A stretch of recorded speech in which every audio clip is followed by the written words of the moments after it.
Hi guys, welcome to the Deco Stop. So this is the podcast from Simply Scuba, where we talk about all things interesting around scuba diving. It's a weekly podcast that goes live every Saturday, and it's across everything from iTunes to Spotify, YouTube, and SoundCloud, and all, wherever you get your podcasts from.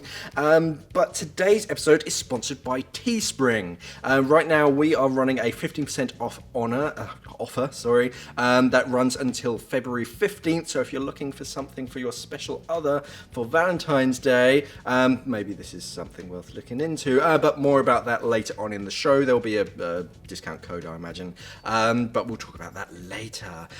So the first episode of the deep dive did really well. So this is a new thing for us, where Hollie and Alannah from Simply Scuba, they basically get into one subject in particular, and they really sort of dig down deeper.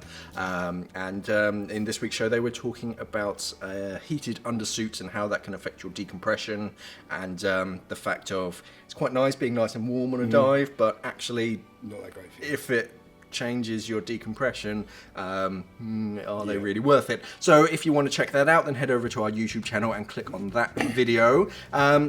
First of all, we just want to say a massive thank you to all of our new subscribers on Spotify. We're getting more and more every single day, which is encouraging, which means that more people, want to actually listen to this kind of stuff. So we're going to keep making them, and the more you share it, the better the content. And also, we want to thank everybody who's been commenting on the video on our YouTube channel. We're getting more and more actual questions and comments than we were expecting. So yeah, if you don't get mentioned, don't worry. Next week. Yeah, maybe next week, or just ask a better question. But yeah, if you do have any questions or comments, just head over to the YouTube channel. Any one of the Simply Scuba videos. If it's on a piece of equipment, then go to that video, or if it's on, you just want to ask a generic question, pop it down in the questions and comments on this video, and we'll look at it for next week. Okay, so on to the news. So what's happened, Greg? Oh, we've got a new camera. A new camera has arrived. It's the I can never pronounce this properly. The Paralens Vaquita. Paralens Vaquita. There we go. Right, so this is the new lightsaber type of camera. Yeah. It looks really cool, doesn't it? Yeah, as opposed to like a normal square brick-shaped camera, it's shaped like a torch or a lightsaber, and that was mainly because they were trying to do it as like a hands-free. The primary place where you mount it is on your mast strap, so it's like a POV kind of shot. So it's kind of long and cylindrical. This is the second incarnation of it. We used to sell the original Paralens, which is very clever mainly because it was designed by divers, so they put in a pressure sensor, so it could actually act as a depth gauge as such. But not only that, it would adjust the white balance to your depth. Yeah. So instead of your videos going from, oh, that looks kind of what it looks like, and then you go a little bit deeper, oh, now it's all blue, it automatically adjusts it. And it had another mode for green water as well. It would change it a little bit, so you didn't need any filters or whatnot. The new one, they've just kind of dialed everything up a little bit. The last one had some issues, people found out, and the app as well. There was sort of connectivity issues and whatnot, but it was the very first product. So yeah, of course there's going to be teething problems. So now they've brought out they've announced Vaquita. Yeah. Do we have a date when it's coming out? Yeah, I've got spring 2020. Right. But you can sign up on their website for like an email notification, and as soon as they know, because I imagine they've made a few, they've just got to test them, and they don't want to go, it's available, and then all these come back because there's something needs changing. The little menu wheel, I really like that. That's a really that good little collar. The old one used to be like this electric blue colour, and that went through 2 sort of variations. But yeah, it's a very satisfying kind of click. Yeah. And it's like titanium, and you're like, oh, it looks very cool. Yeah, and the new one's just sort of matte black, which is just kind of sexy. So the main difference is that it has a proper screen on the back. So a lot of people were complaining that you were just kind of shining this camera and you weren't really sure what it was recording. So now they put a screen on the back so that you can see. Yeah. They've kind of dialed up the... so it's 12 megapixel camera. It can shoot in 4K. If you dial that down to 1080p, it can shoot at 240 frames per second. So for some really kind of smooth shots, or kind of slow-mo, then you can dial it sort of all the way up to 240 frames per second. And at the moment, it has a recommended retail price of €749, but obviously that is subject to change. Yeah. But yeah, very cool though. Smart piece of Very cool. That's a really impressive 4K. That's very good. In such a small thing as and well. And no housing at all. That's another great thing. No, yeah, so just done. Yes. Yeah, like rechargeable battery. Yeah. Yes. Yeah, like that. A volcano jacuzzi. Yeah. I actually filmed this story. I think that was yesterday for me. And yeah. Different. Sounds very cool, doesn't it? Yeah, I don't know how it's going to affect your buoyancy because you've got all this gas underneath. I did see one guy kind of just lying on his back and enjoying it. So it's the highest concentration of carbon dioxide ever. Yeah, and they're saying that the scientists are studying this area because of the high concentration of CO2.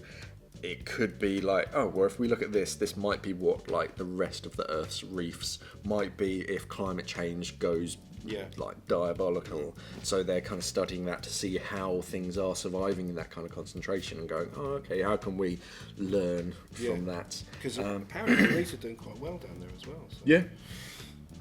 Yeah, pretty interesting. It can be survivable, yes, but only certain species, obviously. Yeah. So diver kissing an alligator. Diver kissing alligator. This is all the notes that we have.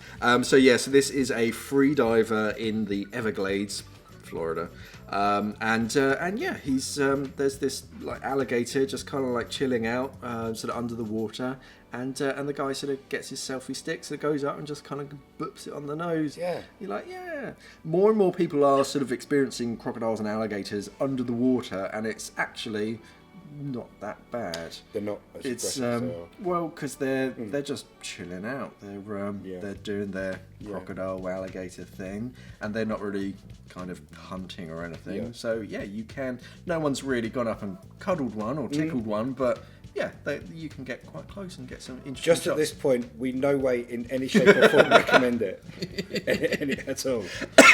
Okay, right. So Pearson returned after 10 years. That's quite nice. Yeah. So this was a lady, and I was trying to read the news story, and basically about 10 years ago, she noticed that her purse had gone missing, and kind of wrote it off that it had been lost or stolen, and then a scuba diver actually found it like off the coast or somewhere, and apparently the money was missing. Those pesky fish and crabs. But also her birth certificate. Do you keep your birth certificate in your wallet? I don't. But they found like a driver's license or something, and they managed to track her down, and she was stoked. Yes. Apparently, she was stoked that they'd found it after 10 years. It's cool. That's nice. The most I've ever found on a dive is like an old weight belt. I found an anchor. Actually, I found a shadow moss once. Very nice. Yeah, we used it for 6 months. So you can dive Emerald Lake for $20, and this is the place where prehistoric fish are still there. Okay. So it's pretty nice. 10-acre site, Tennessee. You've got paddlefish. Paddlefish. Yeah. I also have one extra news story that I've sort of thrown in because I only saw it last night. Apex uploaded a video on their Instagram and I think YouTube as well, where basically someone had lost their set of regulators. They basically dropped them overboard by mistake, and then they found them, I can't remember, but years later, and these like dirty, disgusting sort of old regulators and whatnot, they kind of took them to Apex, and Apex went, you know what? Let's make a story out of this. They didn't sort of clean them up that much, but yeah, they basically cleaned up the threads. They kind of hooked it up to their ANSTI test machine. They blew it down to like 50 something meters and 3 degrees Celsius and put it through the sort of EN250 test, and it passed. Wow. It's been underwater for, I can't remember, but years. They were grubby and disgusting. They need a good sort of clean out, but yeah, they still worked and they still passed the test. So I had a friend who was diving, left it alone for a good few months, and then came back to it, and he had coral growing in the inside of his regulator. Yeah, well, it's true. What do you do with that? You just have to leave your second stage kind of like on the roof so it can become a new coral reef. Wow. No. Right, so on to the topic for today. So the main topic for today is going to be mask maintenance. We're going to look at the best ways to defog, how to make your mask last longer, and the main things that go wrong with your mask and how to prevent them, and a few tips and tricks on masks. Yeah. So let's have a look. So the old tried and tested method. Let's go back into history first of all. Yeah, so Spitting it. yeah, good old spit. So the main problem with masks is that they fog up. So and what most people don't sort of understand is that when you buy a brand new mask, you can't just take it out of the box, put it on your face, and just go dive because you just won't see anything.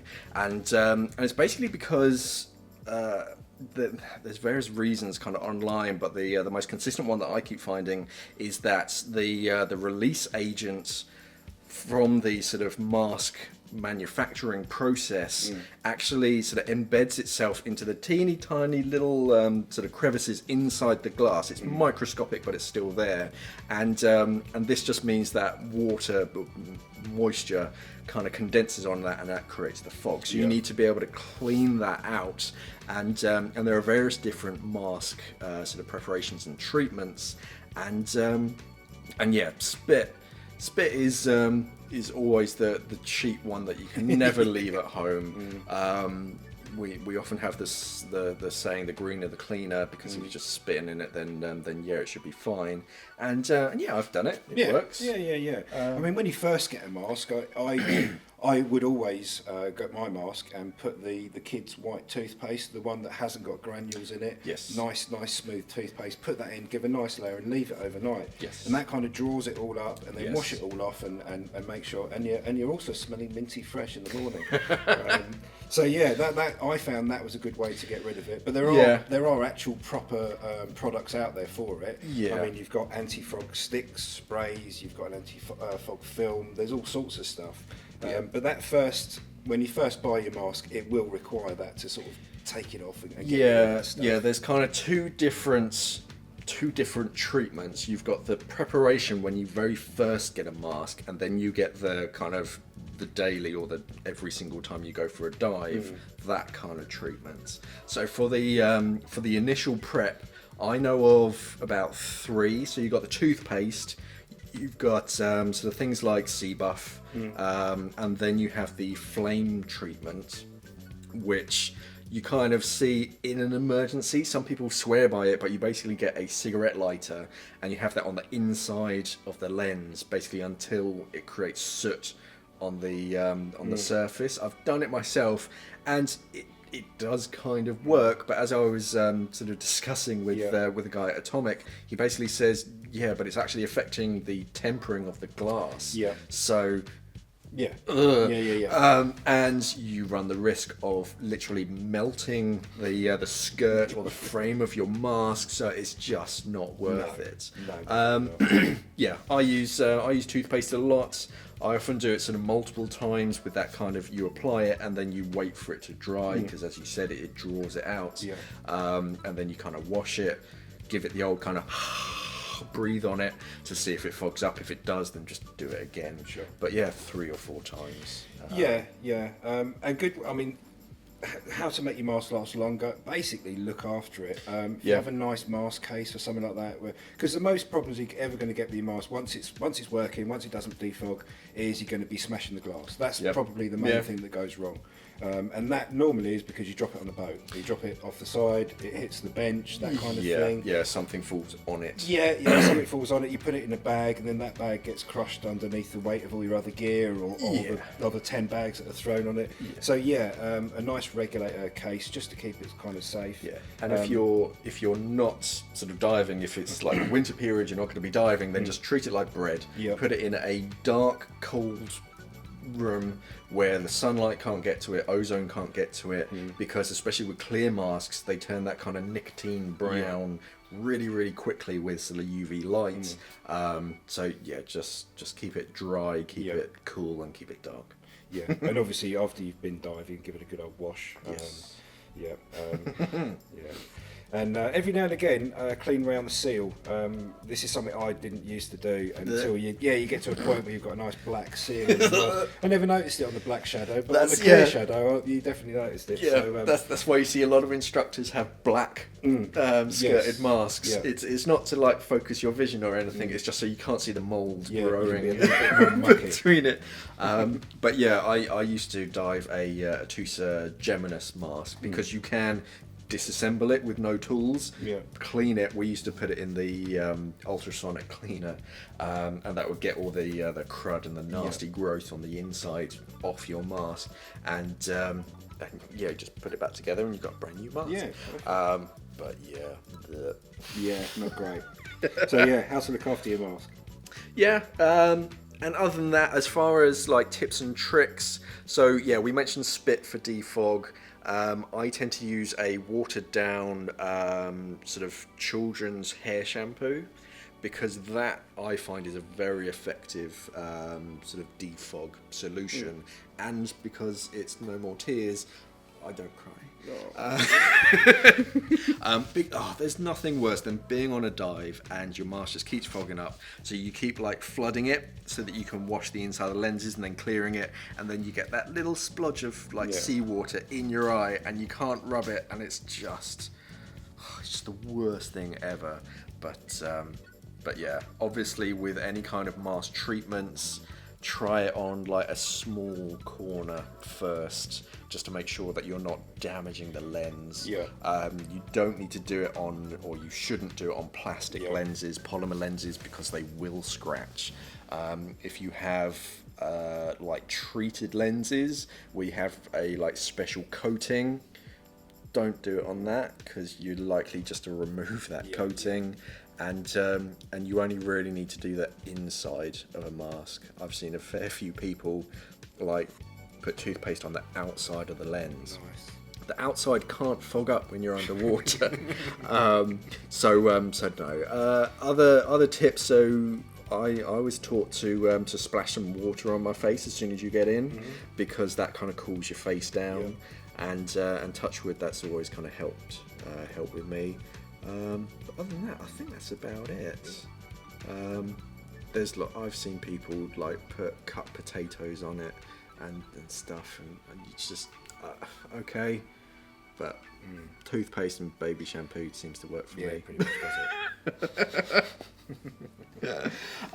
Okay, so we're going to move on to your comments, but then we're actually, first of all, we have an ad read, and it's definitely worth listening to this, because inside of this there's going to be a secret code that you'll need to enter on our Teespring page to get some discounts. Okay, so at the start of the show, I mentioned that today's Deco Stop was sponsored by our very own Teespring page. Because the page had so many hits from last week's sponsor, we are now running a discount code as well. So head over to our Teespring store at teespring.com/stores/simplyscuba, all one word.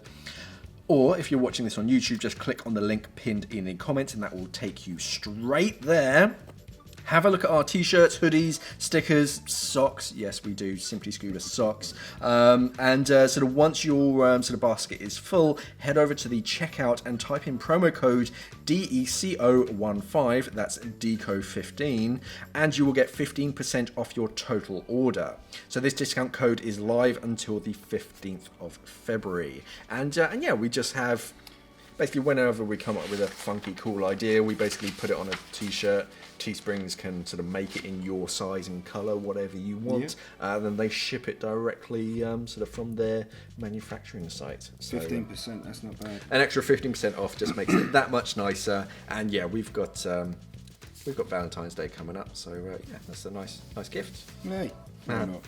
Okay, guys, so we're going to start going through your questions. Before we start doing that, let's just bring up the elephant in the room. Mark, your shorts. I apologise for everybody listening on audio only, but Mark's wearing a lovely pair of Apex shorts, which are black, on a black sofa, so he kind of looks like he's just got a pair of legs and a head. So Mark, tell us about your shorts. So we did say we spoke about the Fourth Element tech shorts in last week's show, and I think you asked me to wear them, which is why I'm wearing them. And they've arrived. The Fourth Element tech shorts. They're on the website. They're very fancy. I'm wearing a pair as we speak and showing off how white my thighs are. And yeah, they're actually quite comfortable. They're not hot at all. I'm perfectly comfortable. I'm not sure if my Timberland boots kind of go with the look, but yeah, look. I can definitely recommend them. They're nice and like grippy. I'm not going to say sticky. Yeah. They're grippy on the inside, which kind of holds them up, makes them a little tricky to get on and off. But yeah, so far so good. You'll be sporting them for the day. I don't know if they meet the office attire requirements for the office, the kind of smart casual look that we usually go for. But who knows? It'll be like a newscaster. What goes on underneath the desk doesn't matter. Give it a whirl. What's the worst that could happen? Exactly. Oh, hi, HR. Yeah. It's all right. It's a verbal warning first. All right, so this first question is from Giovanni Stutovet, and this is about should you buy a regulator as a recreational diver, and does it need to be cold rated in the Netherlands? Yes, it does. Yes, it's cold in the Netherlands. You will need a cold rated regulator. It's a What's matter the main reason why you would want a reg? What, as a recreational diver? Yeah. Basically because you know who spat in it. That's exactly what I've written down. That is exactly what. Yes, because people are sick into it. Yeah, it's kind of a matter of you need to weigh up how much you dive versus how much like rental is going to cost you. So if you're diving more than, I don't know, 4 times, then yeah, it's kind of worth getting your own regulator and investing in your own stuff, because this is what you're breathing from. Yes. You want to make sure that that basically, if something feels a little bit janky, a little bit weird, that you'll notice it and go, oh, something's That's a bit not off. right, yeah. Whereas if it's a rental regulator, oh, okay, it might be what it feels like. It probably always does that. I mean, I had a rental regulator at, I'm not going to mention the dive site, but I was down at like 30 meters. I looked up and the whole second stage just filled with water because the exhaust valve was just knackered. And if I wasn't sort of my level of diver, that could have been a very, very bad scenario. Panicky, yeah. So yes, it's definitely worth investing in your own regulators, but just kind of weigh it up against sort of how much you're going to be diving. If you're only going on holiday like once and you dive once a year, then maybe not. But yeah, just if you're getting into it, definitely. And cold water rating, most regulators are cold water rated. On the first and the second stage, you'll often see EN250A kind of stamped into it.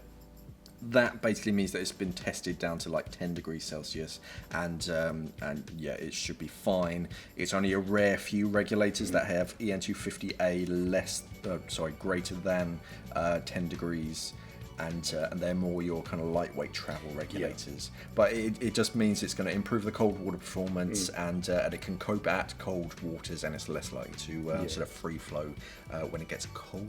Yeah. Plus, you just enjoy your dive better on it with your own reg. Yeah. Yeah, definitely. So, Yggdrasil this 42. Yeah, Yggdrasil 42 from episode 3 of Deco Stop asks, Mark, hi Yggdrasil. Do you wear your side mount SPGs in a lollipop style or along the tank, and why? Also, what do you think is the optimal tank side for recreational side mount diving? I do have them in the lollipop style, mainly because, so if I'm using it with a sort of 6-inch hose, then yes. If I'm just using my sort of standard stage cylinder, that's got a long hose, so it is down the cylinder. But I don't really know why people are so averse to sort of having it in the lollipop style. Maybe pop it down in the comments below. But I just find that your gauges are literally right there in front of you, and you can just glance down. And I really hate the kind of bending that 6-inch high pressure hose into a U shape and then sort of zip tying it down, because it just looked like torture for that poor little hose. Yeah. And But yeah, if I'm just doing side mount, then yeah, I'll put them in lollipop. If it's just a stage cylinder, then it's on a long high pressure hose. And which side? Everything normally goes on my left hand side. If it's like a stage cylinder, if I'm sort of recreational side mount just with a single cylinder, which is very rare, then yeah, again I put it on my left hand side. I think it's just that's where my stage cylinders naturally go, so that's where I kind of mount them. But you do have to adjust your weighting and your buoyancy because everything's all on one side. But yeah, if in doubt, just bring two. I'd rather have two independent air sources. But left, I've tried chest mounted and that just sucks. That's what you feel most comfortable with, isn't it? Exactly. Right. Yeah. Sebastian. Hi. So, why don't you guys come to some dive expos outside the UK? A lot of your subscribers want to meet you in person, but don't want to travel to the UK. Can you talk about underwater sports like underwater rugby, hockey, fin swimming, and free diving competitions, etc.? Yeah, we'd love to. If you want to get us outside the UK, we're there. We're coming. It's more a matter of this isn't all we do. We do a lot of other stuff at Simply Scuba, so it's not just like half an hour of our day filming and then kind of that's it. See you later, guys. Let's go scuba diving. Yeah, we do other things, and yeah, we'd love to. I mean, I would love to have gone to Dima, to Boots, but it's just sort of having the time and the cost as well, and you got to think about the sort of carbon footprint and all that kind of stuff. Yeah, maybe one day we'll come. We'll do some kind of sort of song and a dance and say hello to everyone. But yeah. If we do come, can you promise to wear shorts? I will wear these shorts exclusively, and I will wear something underneath them as well. But they also want to. So yeah, can you talk about underwater sports like underwater rugby, hockey, fin swimming, and free? Yeah, we certainly can. Not in today's podcast because that's a big subject. But yeah, we can start sort of looking into those kind of news. Sort of competitions and whatnot. There's Octopus, there's the 100 different underwater kind of sports, and yeah, actually never really thought about why we don't. We tend to focus more on scuba instead of breath holding stuff, but yeah, all right, we'll add that to the list. Fergus Walker on the Sunto SK8 Compass review asks, do you know why the northeast southwest indicators in the center of the compass are printed upside down? The north arrow is pointing at 180 degrees, the west at 90, east at 270. It makes no sense to me. I assume I'm missing something, so a clarification would be great. Thanks. Go on. I know. So basically, on like a hiking compass, north points north, and you look at it, and yeah, you kind of follow it. But with the scuba diving compass, especially wrist-mounted compasses, you'll have that little side window. And that's so that when you're scuba diving, you do that kind of arm brace position where the compass is like right in front of you, and then you're looking through that side window instead of like top down. And that way you're looking at the bearing that you're swimming at, not the opposite. Sure. So that's why it's like a mirror image. So basically, if you're swimming due north, you don't want to be looking at the compass and seeing south. You're just confused. Yeah. So yeah, that's why. Good question though. Yeah. It was a good question. Yeah. Okay, so Sam Zero, how to improve your buoyancy, about that video. So any tips on descending for people who struggle holding with no air in their lungs? I tried to remove some weight to help buoyancy, but it took me forever and a day to descend. So, what do you reckon? Swim. Yeah. I mean, he's doing exactly the right thing, he or she, Sam. Yeah. You want as little lead as possible, which means that, you don't plummet like a stone. But yeah, if you just kind of deflate your BCD and exhale to descend, and you're not going down that fast, then just swim down. Yeah. Obviously, don't do it too fast so you can't equalize or anything. But yeah, there's no reason why you can't swim in a downwards direction. Yeah. So yeah. Because those first 5 meters are the hardest. Once you get past that, you get a bit of weight underneath you. Yeah, I often do that with my dry suit because I am sort of perfectly buoyant for like empty cylinders. But yeah, that first few meters, it's just kind of, you know what? and swim. Yeah, and just get down. Cool. Rej Med on the Mars Smart Apnea computer review asks, "Hi guys, I wanted to ask you if the Smart Apnea comes programmed or must I program it myself?" We had to look at this, didn't we? Yeah, we're not quite sure what you mean by programs. I mean, yes, of course, it comes with the apnea mode sort of built in, and it'll have like the sort of wet water activation. So as soon as you jump in, it'll wake up. But other than that, not entirely sure what you mean by programs. Whether you're doing like apnea training or something, I don't know.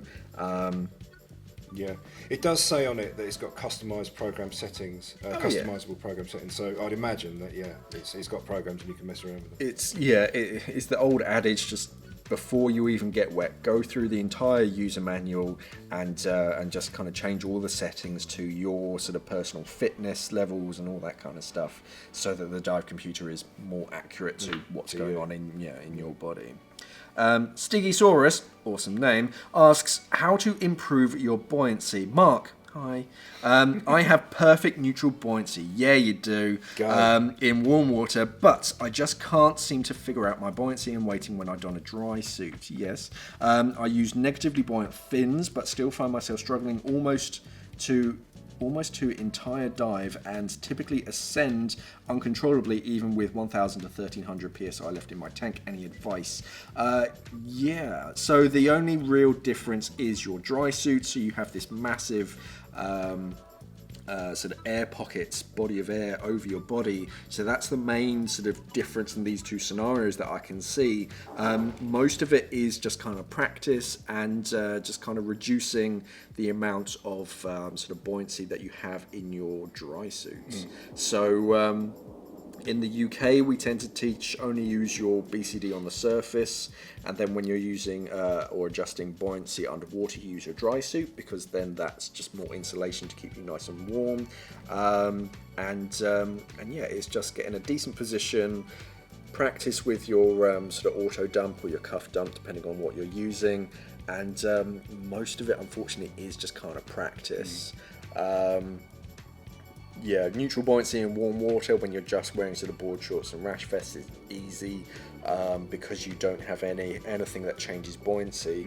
The main thing is a dry suit, which changes hugely as you change depth. So yeah, I'd leave that sort of auto dump a bit more open than normal. I'd probably dial it all the way out, just so that any kind of expanding gas can just vent out of your shoulder, and try and dive in a really nice horizontal position, so that sort of all the gas can reach that valve.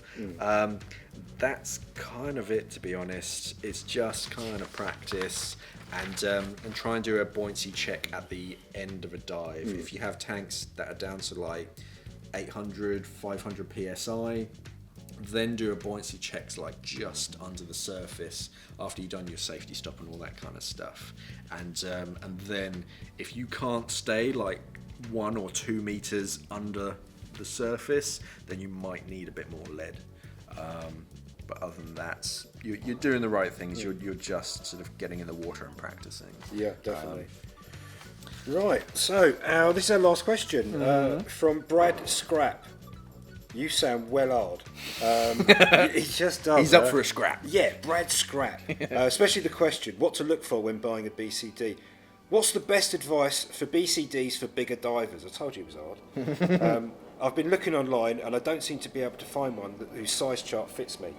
So I've been looking on our site. Our bestseller for extra large, the biggest ones we do, is the Scuba Pro X Black. That's the most popular. I don't know about you, but I would probably maybe trying to look at a wing system. Yeah, wings, because they don't have the kind of pockets around the waist, they're pretty much all strap. So you tend to have a lot of sort of adjustments. In a jacket style BCD, you'll often have like 5 sizes from like extra small to extra large. But on wing styles, you only tend to have 3 because they have such adjustments. Yeah. And if you can't find anything in that kind of recreational range, then look at sort of backplate and harness systems, because then you literally get a single piece of webbing which is like 3 meters long, and you just cut it to length. So there are options. And but yeah, I'd look at wing style BCDs first, and then if you don't sort of find anything that you fancy, then yeah, just go straight to the backplate and harness system. Yeah. But yeah, there will be something for you. Yeah, definitely. Yes. Give us a shout. Yes. And now onto our outro. So the first thing is we want to say thank you to Teespring for sponsoring today's episode. Remember, head over to the Teespring store, teesprings.com/stores/simplyscuba, and enter the code DECO15, DECO15, to get 15% off until like mid-February. The next episode of the Deep Dive with Hollie and Alannah is going to be about Sarah Gauthier. Gauthier, Sarah, and her plan of action to raise awareness for plastic pollution. So check out and sort of subscribe to the YouTube channel to get notified when that pops up.